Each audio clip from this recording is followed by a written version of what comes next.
Bismillahirrahmanirrahim. Assalamualaikum warahmatullahi wabarakatuh. Selamat Waalaikumsalam pagi. warahmatullahi wabarakatuh.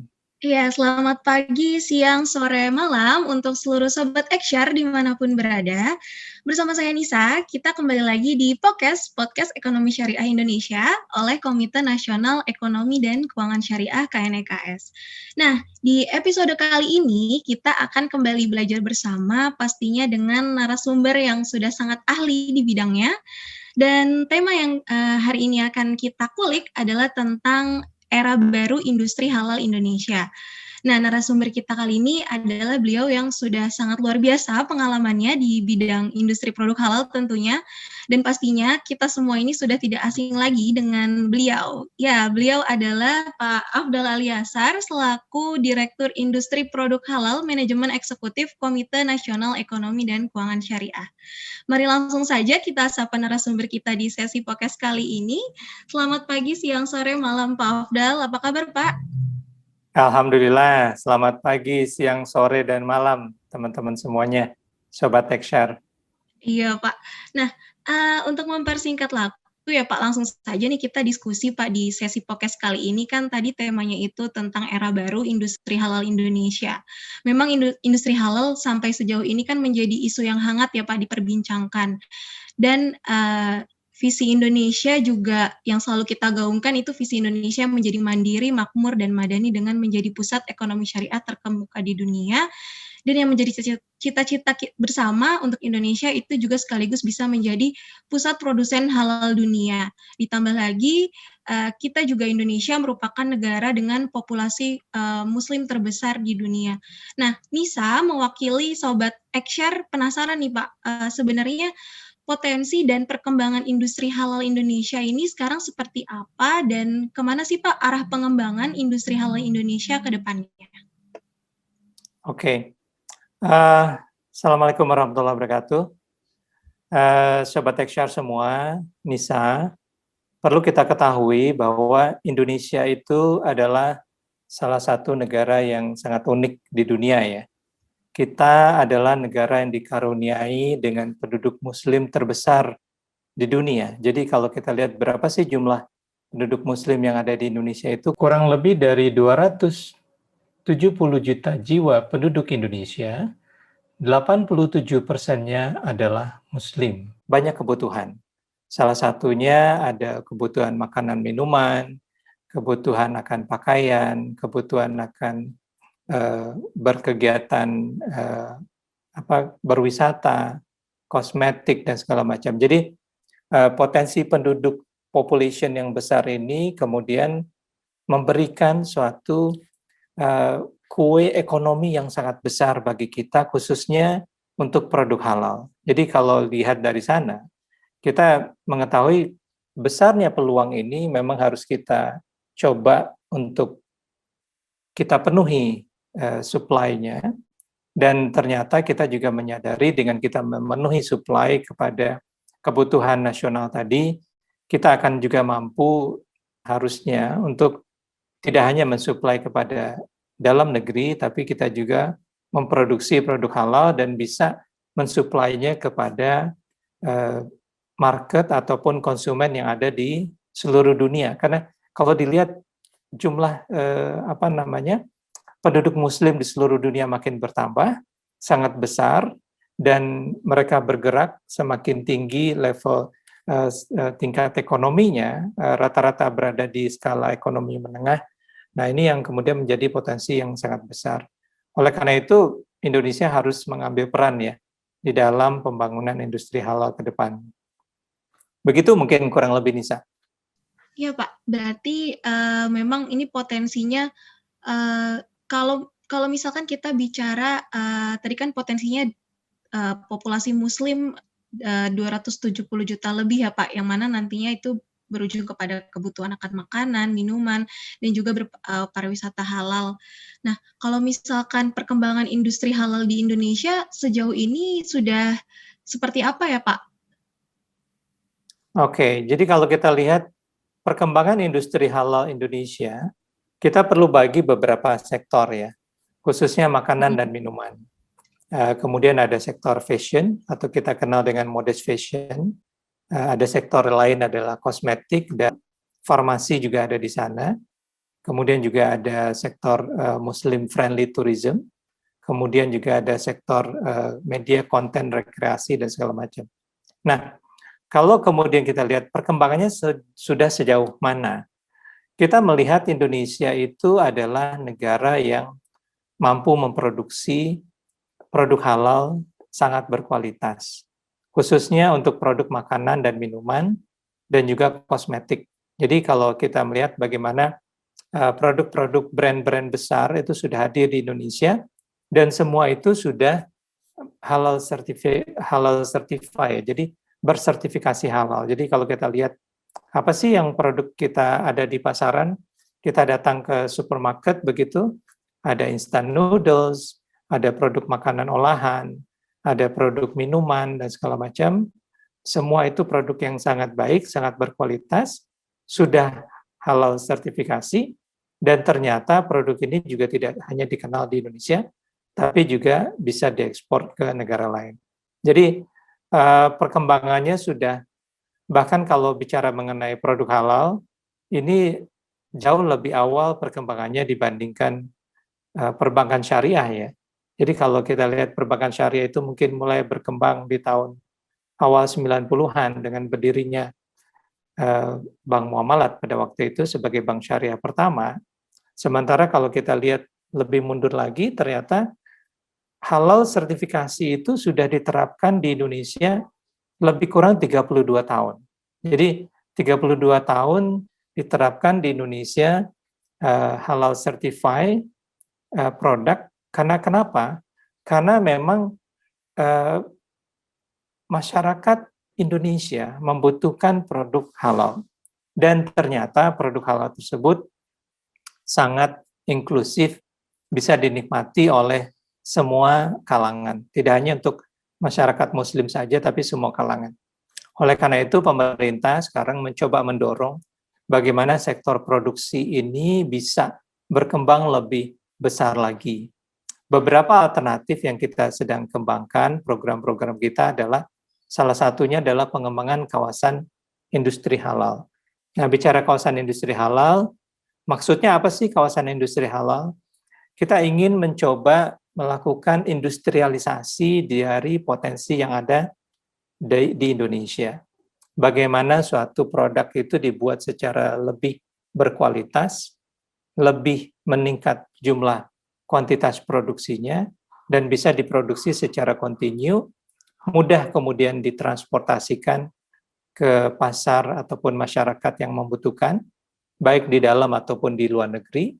Dengan cara demikian ada suatu mekanisme industrialisasi yang berkembang. Nah, ini akan mendorong banyaknya pengembangan di sektor UMKM yang menjadi raw material ataupun produk-produk bahan sektor-sektor hulu yang ada di masyarakat Indonesia. Kan kita mengenal banyak ya, Indonesia itu sangat banyak produk agriculture-nya, sangat banyak produk perikanannya, sangat banyak produk daging dan turunannya. Jadi sektor-sektor tadi akan menjadi sektor-sektor yang menjadi sourcing untuk industri halal Indonesia. Nah, itu bicara mengenai soal makanan dan minuman. Dan saya juga ingin menyampaikan bahwa khususnya di sektor makanan dan minuman, sertifikasi halal ini sudah berlangsung lama. Pemerintah sangat mensupport perkembangan dari sertifikasi halal. Kita mengetahui ada Undang-Undang Jaminan Produk Halal yang sudah berlaku di tahun 2019, dan kemudian di tahun 2020 kemarin juga kita melakukan ada Undang-Undang Cipta Kerja yang di dalamnya termasuk salah satunya memfasilitasi pelaksanaan dari sertifikasi halal yang ada ini. Jadi ada peran pemerintah turut hadir untuk membangun proses industri halal, tidak hanya membuat kawasan industrinya, tapi juga memudahkan proses sertifikasi, baik untuk yang besar, menengah, maupun untuk yang mikro, yang kecil. Begitu ya. Banyak lagi sih sebenarnya. Ada di sektor modest fashion, kita juga sama untuk mendorong melakukan industrialisasi, bagaimana desainer-desainer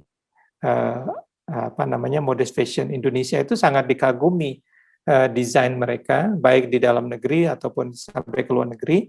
Jadi ini mendorong yang terciptanya kita kenal dengan sebutan halal lifestyle ya. Jadi kalau Nisa ketahui ini halal lifestyle itu sangat berperan penting di dalam pertumbuhan industri halal di Indonesia.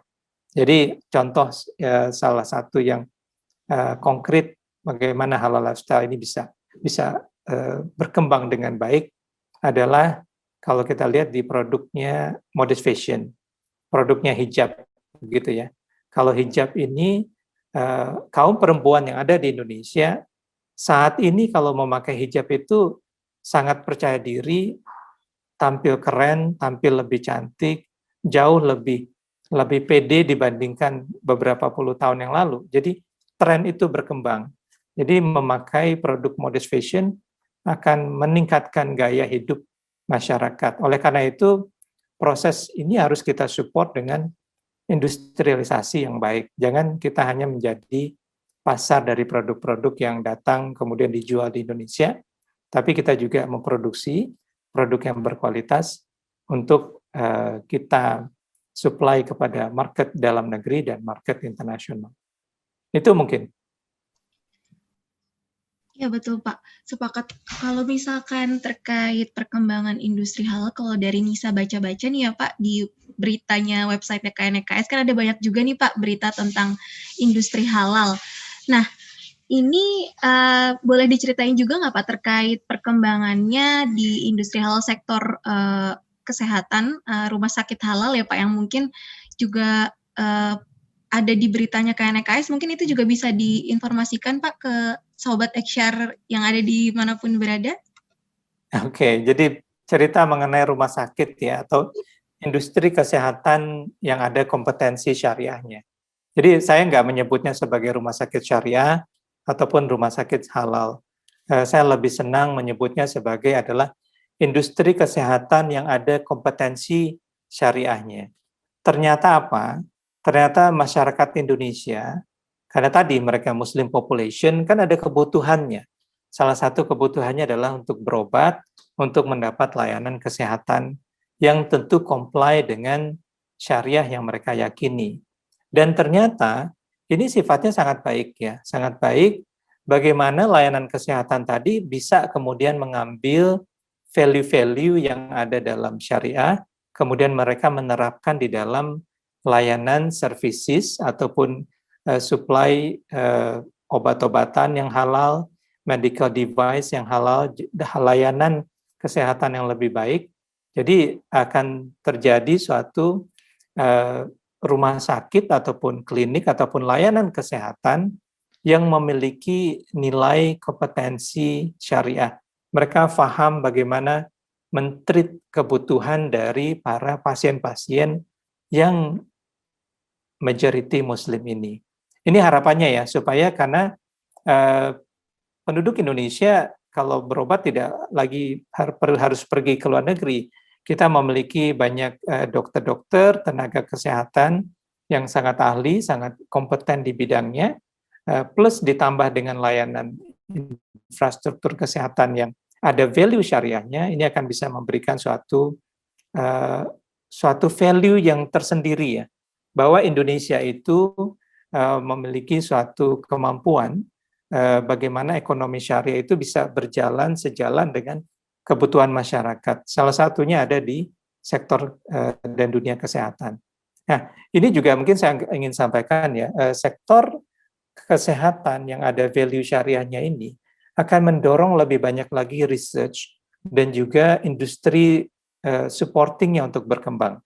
Research tentunya research vaksin halal, katakanlah misalnya, research untuk farmasi, obat-obatan halal, research untuk suplemen, bahan-bahan tambahan kesehatan yang memang berbasis dari material yang halal, karena banyak sekali sebenarnya produk-produk kesehatan itu yang basisnya dari material yang non-halal. Oleh karena itu, research yang untuk material halalnya perlu kita kembangkan lebih kuat lagi. Jadi, selain tadi research, juga akan membangun industri supporting. bagaimana tenaga kesehatan, para perawat, para dokter itu kemudian secara sumber daya manusia mereka juga bisa memahami konsep syariah dalam melayani pasien, konsep syariah dalam berhubungan berkomunikasi dengan masyarakat, dengan pasien, dengan keluarganya. Dan juga konsep syariah bagaimana menghandle pasien yang lebih baik ya.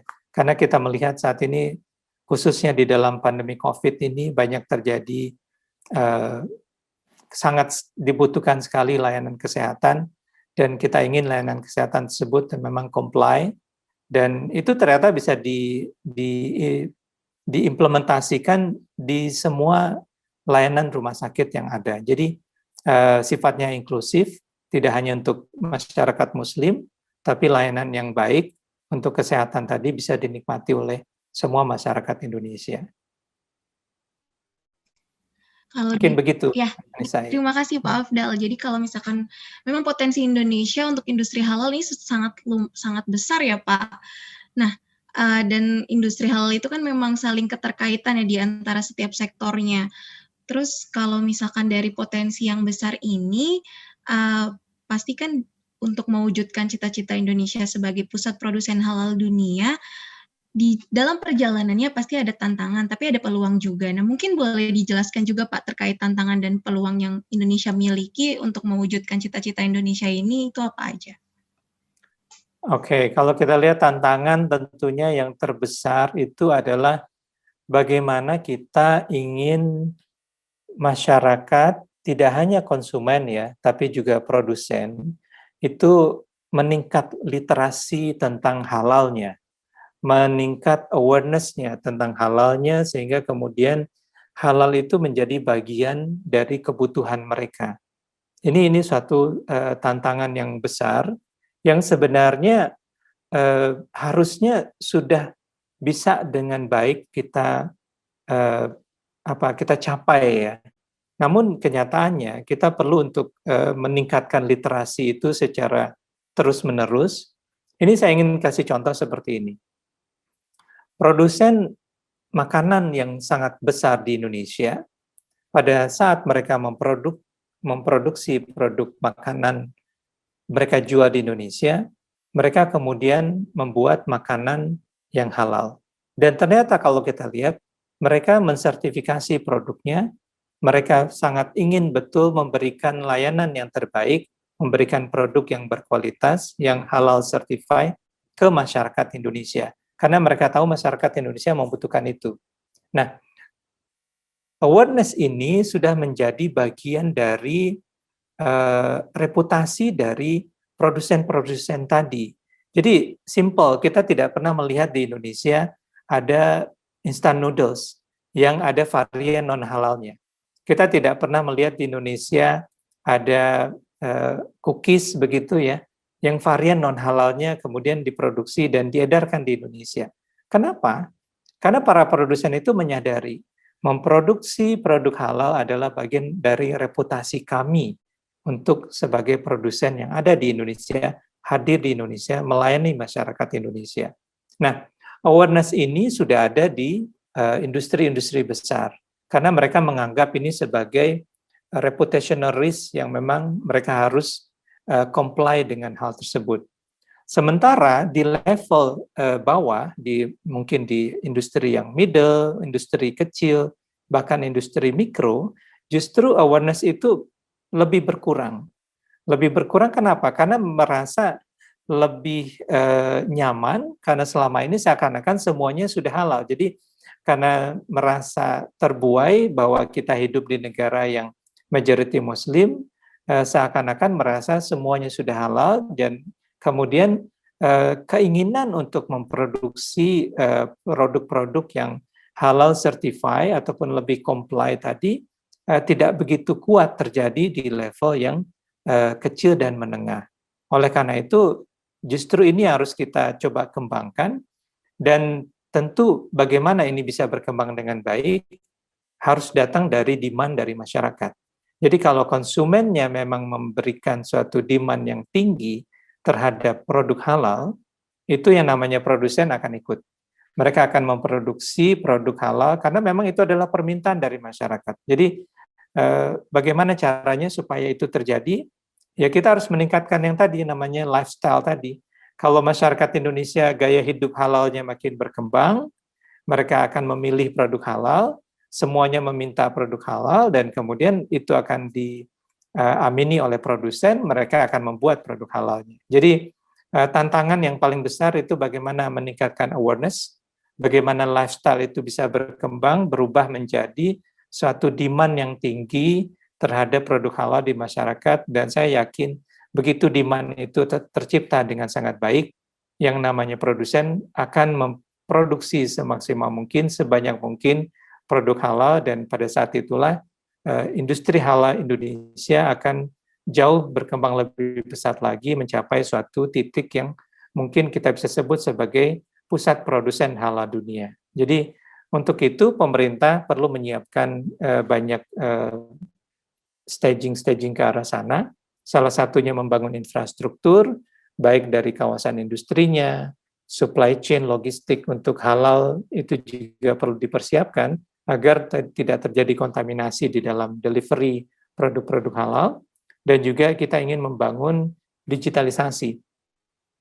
Digitalisasi produk halal ini juga ingin dibangun dalam arti meningkatkan awareness masyarakat. Masyarakatnya harus dengan lebih mudah bisa mencari produk halal itu ada di mana. Masyarakat harus dengan mudah bisa mengetahui traceability. Jadi kalau kita beli produk halal itu kalau misalnya kita bisa lihat logo halalnya, kalau ada informasi QR code yang tampil di dalam produk halal tadi, informasi itu akan bisa memberikan penjelasan kepada konsumen, produk ini dibuat dari bahan-bahan apa, bahan-bahannya itu kemudian berasal dari pertanian ataupun peternakan yang sebelah mana, kalau itu produk hewani, kapan dia disembeli, juru sembelinya siapa, kemudian berasal dari peternakan sektor sebelah mana, itu akan kelihatan. Nah, dengan memberikan traceability secara terbuka kepada konsumen, ini akan memberikan suatu keyakinan bahwa ini halalnya itu betul-betul sudah sesuai dengan assurance yang diharapkan oleh masyarakat. Jadi saya mengajak nih Nisa dan teman-teman untuk kita senantiasa selalu meningkatkan gaya hidup halal kita dalam memilih makanan halal, dalam berwisata, dalam memilih produk fashion, dalam memilih produk kosmetik, dalam memilih produk healthcare, dalam memilih layanan kesehatan, dalam memilih obat-obat farmasi. Kalau kita senantiasa selalu menggaungkan gaya hidup halal, demand masyarakat akan tumbuh berkembang, produsen akan memproduksi itu karena ya itu tadi, yang namanya pelaku usaha simple. Mereka akan memenuhi demand yang ada. Jadi bukan hanya dari jumlah penduduknya yang besar, tapi demand terhadap produk halalnya juga akan terlihat secara nyata. Itu adalah suatu permintaan yang tinggi terhadap produk-produk halal di Indonesia. Iya Pak Afdal, berarti kalau bicara tantangan, kalau Nisa simpulkan berarti memang tantangan terbesar ini masih dari literasi dan awareness-nya masyarakat Indonesia ya Pak. Apalagi mungkin kalau dari yang Nisa tahu itu untuk ekonomi syariah literasi masyarakat Indonesia untuk ekonomi syariah itu masih 16,3% ya Pak. Mungkin masih terbilang cukup rendah. Mungkin itu untuk jadi PR kita semuanya, khususnya untuk Sobat Eksyar juga, seperti pesan tadi Pak Afdal, untuk memulai ya Pak, memulai gaya hidup halal lifestyle untuk tentunya meningkatkan demand produk halal, dan ini juga nantinya akan berujung kepada perwujudan cita-cita bersama Indonesia agar supaya bisa menjadi pusat produsen halal dunia gitu ya Pak. Betul sekali. Mungkin saya ingin sedikit menambahkan ya Nisa ya. Jadi selain tadi bagaimana demand di dalam negeri ini kita coba tingkatkan, kita juga ingin produk halal kita ini mampu bersaing di luar negeri, ya, mampu bersaing di pasar ekspor. Oleh karena itu kita harus meningkatkan kualitas bagaimana produk halal kita menjadi produk halal yang berkualitas. Kemudian kita juga harus membuka pasar yang lebih luas. Membuka pasar yang lebih luas artinya kita harus bisa menyampaikan kepada negara-negara pasar produk halal dunia lainnya bahwa Indonesia mampu memenuhi kebutuhan Anda. Jadi bagaimana caranya? Tentu kita harus melihat mereka itu inginnya yang model seperti apa. Kita harus mulai mengenali lebih banyak lagi pasar-pasar, apakah itu pasar di negara-negara OIC country, karena ini adalah demand produk halal berkembang di sana. Jadi pengetahuan kemampuan produsen di Indonesia untuk membaca kebutuhan pasar yang ada secara internasional, ini juga merupakan suatu hal yang perlu kita lakukan ke depan lebih baik lagi, sehingga nanti bukan hanya kita mensuplai kepada produk kepada konsumen yang ada di dalam negeri, tapi konsumen di luar negeri pun kita bisa penuhi. Jadi ini suatu peran ya, bagaimana kita bisa membangun industri kita bersama yang berkualitas tentunya, karena tentu masyarakat dunia melihat kualitas, melihat kemampuan produksi yang tinggi, yang kuat, dan juga yang senantiasa secara terus-menerus tidak berhenti saja ya. Jadi kalau sifatnya on-off saja, begitu dikirim barang, begitu habis sudah nanti nggak ada lagi, ya susah. Jadi kita harus, kemampuan industri kita harus berjalan, baik dari pelaku yang kecil, menengah, sampai yang besar. Kurang lebih itu. Oke Pak, nah tadi kalau bicara soal peran ya Pak, Nisa juga mewakili Sobat Ekshare nih Pak, penasaran mau tanya nih, peran pemerintah khususnya KNEKS kayak program-program strategisnya yang mencakup juga langkah-langkah strategis ya Pak, boleh dijelaskan nggak Pak, disampaikan apa aja sih Pak yang sudah dilakukan oleh pemerintah, perannya seperti apa, dan langkah strategis apa untuk mewujudkan cita-cita tadi, yaitu menjadi Indonesia menjadi pusat produsen halal dunia. Oke. KNEKS sebagai suatu komite yang memang fungsinya melakukan rekomendasi kebijakan, kita mencoba mendorong melakukan percepatan bagaimana regulasi yang ada di Indonesia itu betul-betul tumbuh, berkembang, mendorong berkembangnya industri halal. Kita sudah mendorong lahirnya peraturan Menteri Perindustrian, dan alhamdulillah sudah ada peraturan Menteri Perindustrian terkait dengan pengajuan kawasan industri halal. Jadi kawasan industri halal ini sudah ada peraturan Menteri Perindustrian ya sebagai payung hukum. Oleh karena itu sudah hadir nih 3 kawasan industri halal di Indonesia. 1 di Cikande di daerah Banten, kemudian ada di Sidoarjo di Jawa Timur, dan juga ada di Bintan, Kepulauan Riau. Ya, jadi ada 3 kawasan dan beberapa kawasan lagi sedang mengupayakan dirinya untuk menjadi kawasan industri halal. Kemudian KNEKS juga sudah dalam Undang-Undang Cipta Kerja, kita juga mendorong lahirnya beberapa peraturan pemerintah turunan dari Undang-Undang Cipta Kerja, itu ada PP 39, ada PP nomor 7 yang di dalamnya mengatur bagaimana pelaku usaha kecil dan mikro ya ini kemudian bisa melaksanakan sertifikasi halalnya dengan lebih mudah, lebih simpel, dan tidak dikenakan biaya alias Rp0, namun tetap menjaga halal assurance dengan baik. Kita mengenal ini dengan istilah pernyataan pelaku usaha untuk halal. Kemudian juga PP nomor 7 mengatur bagaimana tentang pendampingan, karena mikro dan kecil ini tidak bisa kita lepas begitu saja.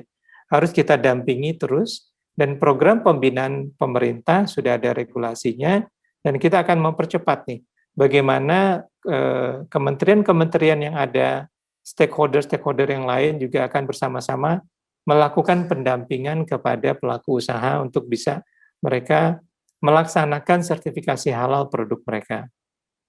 Di sisi yang lain kita juga melihat PMK tarif, PMK nomor 57 juga dilakukan percepatan oleh KNEKS yang tadi, bahwa sudah lahir PMK 57 mengenai tarif layanan sertifikasi halal yang dilaksanakan oleh BPJPH, di mana di dalamnya ada komitmen pemerintah supaya UMKM, mikro dan kecil tidak dikenakan biaya di dalam pelaksanaan sertifikasinya. Di dalam hal yang lain juga masih banyak ya yang kita kerjakan. Beberapa hal yang kita sedang lakukan saat ini adalah mengenai traceability. Traceability kita ingin ketelusuran dari produk halal ini bisa menjadi suatu hal yang sangat penting, menjadi suatu hal yang mungkin lazim di dalam transaksi perdagangan halal Indonesia ke negara tujuan ekspor. Jadi harapannya adalah negara-negara tujuan ekspor Indonesia nanti akan mendapatkan material yang dari Indonesia dan bisa diketahui traceability-nya ini halal produknya berasal dari proses mana dan dari daerah mana. Ya, oleh karena itu ini penting akan mendorong terciptanya yang kita sebut dengan global value chain untuk industri halal. Dan traceability ini juga saat ini kita sedang sandingkan dengan program yang kita sebut dengan kodifikasi dari transaksi perdagangan industri halal Indonesia. Apa itu kodifikasi? Kita ingin transaksi ekspor dan impor produk halal Indonesia itu tercatat dengan baik berapa nilai produk halalnya. Jadi selama ini kita mungkin masih mencoba meraba-raba mengenai berapa statistik jumlah produk halal yang kita produksi, jumlah produk halal yang kita ekspor, jumlah produk halal yang kemudian kita impor.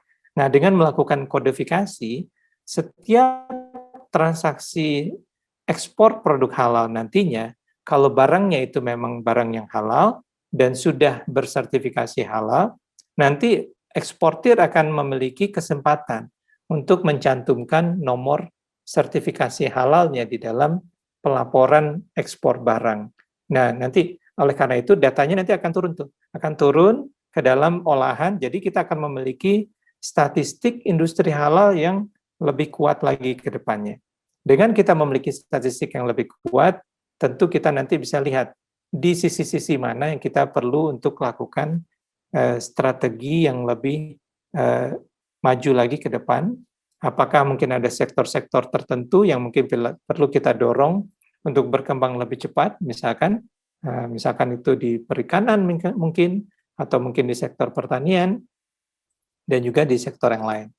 Nah, khusus untuk Muslim friendly, ini bekerja sama dengan Kementerian Pariwisata dan Ekonomi Kreatif, kita juga melakukan percepatan bagaimana pelaku usaha tourism di Indonesia bisa lebih comply dengan yang namanya cleanliness, healthy, safety, dan environmental friendly plus halal di dalam. Jadi CHSE itu ditambahkan dengan halal akan menjadi suatu suatu kemampuan dari pelaku usaha pariwisata dan ekonomi kreatif kita melayani masyarakat para turis baik domestik maupun turis mancanegara nantinya yang akan datang ke Indonesia setelah masa pandemi ini berakhir insya Allah. Ya. Kita harapkan kesiapan readiness itu ada. Nah ini yang sedang kita percepat bersama dengan Kementerian Pariwisata Ekonomi Kreatif dan juga tadi dengan Kemenperin kita ingin mendorong lebih banyak lagi Kementerian Perindustrian hadir kawasan industri halal lebih banyak di Indonesia, lebih beragam lagi spesifiknya. Kalau kita lihat mungkin di daerah Sidoarjo itu lebih spesifik kepada UMKM, mungkin nanti di daerah Makassar lebih spesifik kepada produk-produk yang berasal dari perikanan ataupun produk olahan dari perkebunan. Nah, nanti kita bisa lihat lain di daerah Sumatera juga demikian. Juga kita sedang mendorong modernisasi rumah potong hewan halal.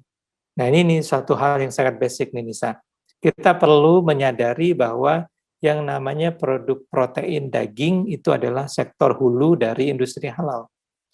Kalau daging itu didapatkan dengan cara yang baik, disembelih dengan baik, diolah dengan baik, comply dengan halal assurance, itu bagaimana caranya adalah rumah potong hewannya harus certified dengan halal.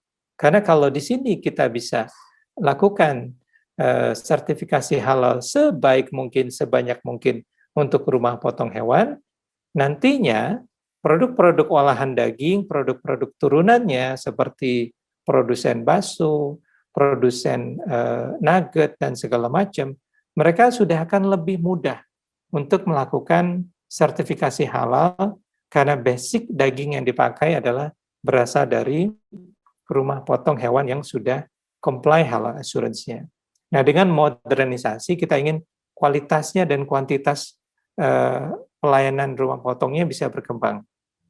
Jadi Indonesia itu perlu naik kelas ya. Saya ingin sampaikan Indonesia perlu naik kelas. Kita ingin pasar-pasar yang ada di Indonesia, walaupun dia pasar tradisional, namun nanti sudah menerapkan mekanisme pemotongan hewan yang higienis, mekanisme pemotongan hewan yang halal, mekanisme pemotongan hewan yang baik, dan itu akan meningkatkan produk yang akan di-deliver kepada konsumen.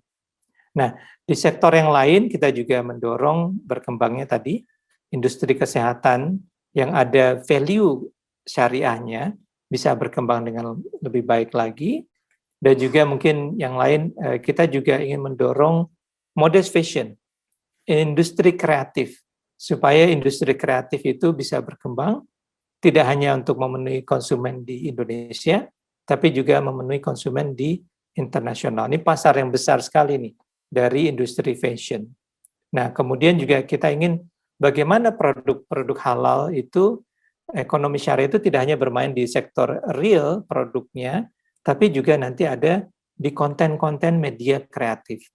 Kita saat ini membutuhkan lebih banyak konten media yang sehat untuk keluarga, baik untuk pendidikan anak-anak, untuk pendidikan keluarga ke depan. Bentuknya hiburan, bentuknya mendidik yang bisa muncul kreativitas ya, bisa bentuknya adalah film animasi, apakah itu cerita, apakah itu buku bacaan, dan segala macam. Jadi ini kita mau dorong nih, generasi muda ke depan, sobat-sobat Ekshare, supaya lebih kreatif lagi, melihat ekonomi syariah itu tidak hanya urusan banking, tidak hanya urusan keuangan syariah, tapi di dalamnya banyak sekali sektor-sektor yang ternyata sangat dekat dengan kehidupan kita. Nah, kalau ini semua kita olah dengan baik, kita kerjakan bersama-sama, itu tadi, Indonesia sebagai pemimpin pusat produsen halal dunia, pemimpin ekonomi syariah global, bisa kita capai dalam waktu beberapa saat ke depan. Begitu, Anissa. Jadi udah banyak banget nih ya Pak, sangat komprehensif dari langkah-langkah strategis yang udah Pak Afdal sampaikan ke Nisa dan juga seluruh Sobat Ekshare dimanapun berada. Jadi kita tahu ya Pak, udah banyak banget peran pemerintah untuk mendorong mewujudkan cita-cita Indonesia menjadi produsen halal dunia. Nah tadi Pak, sedikit saja Pak secara singkat mungkin boleh informasikan ke kita Pak, khususnya ke Sobat Ekshare, tadi Bapak kan menyebut global value chain ya Pak. Mungkin boleh dijelaskan secara singkat peran Indonesia dalam global value chain tersebut itu seperti apa? Oke, jadi ini pertanyaan yang sangat menarik ya. Bagaimana Indonesia menjadi bagian dari global value chain? Saya ingin bercerita mengenai global value chain yang lain dulu nih. Global value chain di industri teknologi, katakanlah misalnya. Industri high-tech ya. Di dalam industri high-tech itu katakanlah seperti ponsel ya. Ponsel ini di dalamnya ada apa? Ada layar, ada microchip, ada speaker, ada kamera dan segala macam.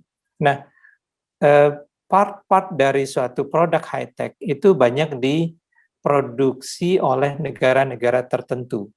Jadi kalau ada satu negara yang kemudian memproduksi bagian-bagian dari produk industri elektronika yang lain yang kemudian dipergunakan oleh negara lain, itu menunjukkan bahwa global value chain dari negara produsen part ataupun bagian-bagian tadi itu besar sekali. Jadi artinya peran mereka terhadap industri teknologi itu sangat besar.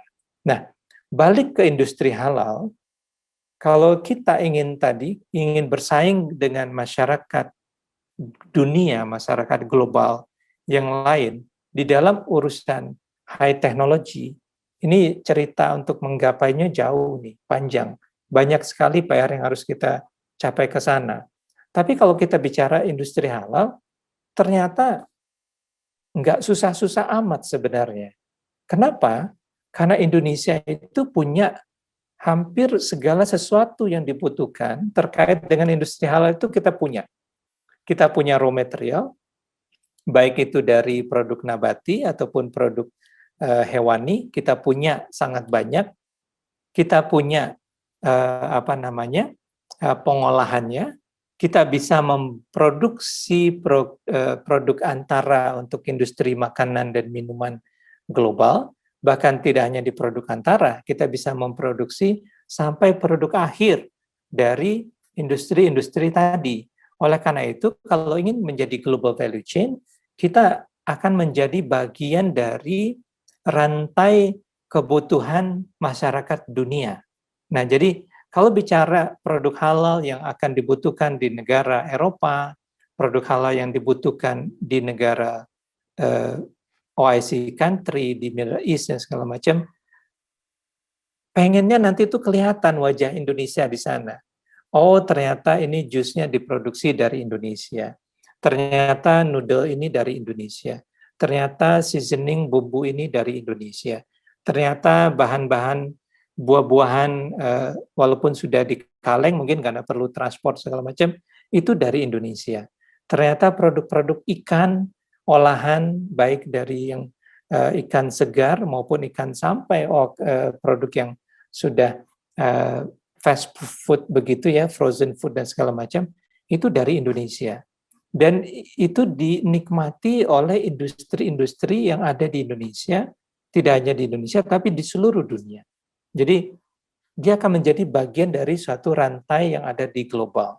Nah, untuk halal kita merasa dan kita melihat sendiri bahwa potensi kita ada di sana. Peluang kita ada di sana dan kita harus punya confidence untuk bisa menjadi bagian yang penting di dalam global halal value chain.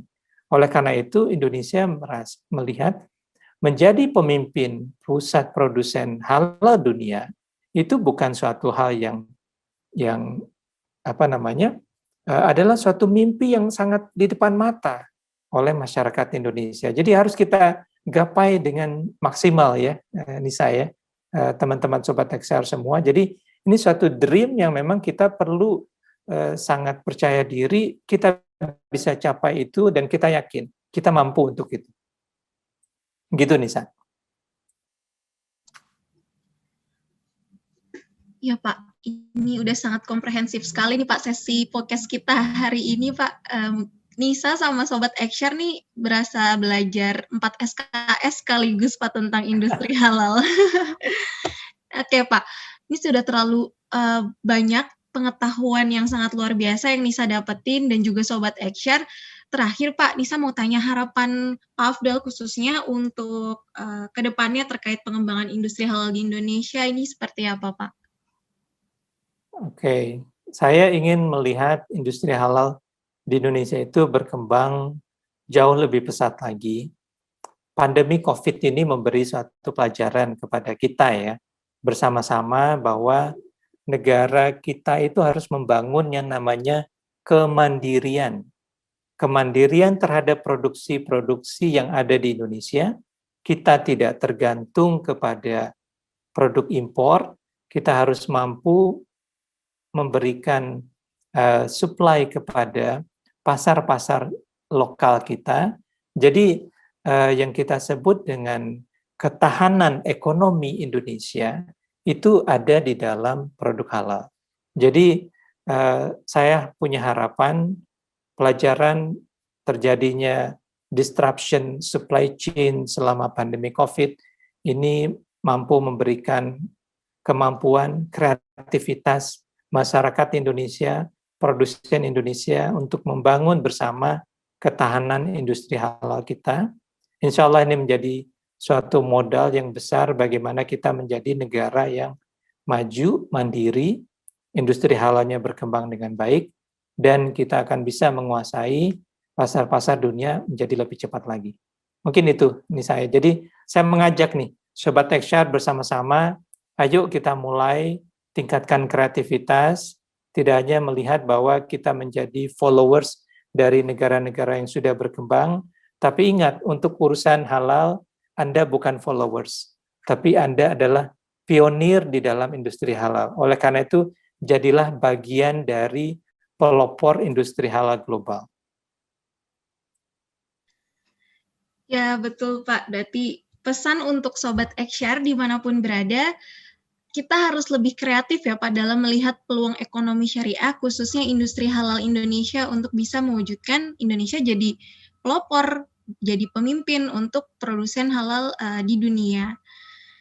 Mungkin cukup sekian. Pak Afdal, ada lagi yang mau ditambahkan Pak, pesan untuk Sobat Eksyar juga di sesi podcast kali ini? Cukup ya, mungkin kita nanti ada ketemu lagi di sesi yang lain. Saya mungkin bisa menyampaikan secara lebih spesifik beberapa item-item tertentu, mungkin kita lihat mulai dari turismenya mungkin, atau kita lihat nanti apa sih itu kodifikasi, nyatet ekspornya gimana, ya next kita bicara dalam sesi berikut. Ya, Iya Pak lebih Abdul, karena baik. memang industri halal itu cakupannya luas ya Pak, ada banyak sektor di dalamnya. Dan itu saling bersinergi, saling keterkaitan satu sama lain gitu untuk menjadikan Indonesia menjadi pemimpin produsen produk halal di dunia gitu ya Pak. Betul, betul. Sukses untuk Sobat Eksyar semua. Mudah-mudahan ini baru awal ya. Ke depan kita akan bangun bersama-sama industri halal kita. Mudah-mudahan adanya podcast ini juga menjadi pelajaran bersama buat kita untuk lebih mengenal apa itu industri halal dan bagaimana kita akan mengambil peran di dalam industri halal Indonesia berkembang ke depannya. Ya, baik. Terima kasih banyak Pak Afdal atas waktu dan kesediaannya Pak di sesi podcast kali ini.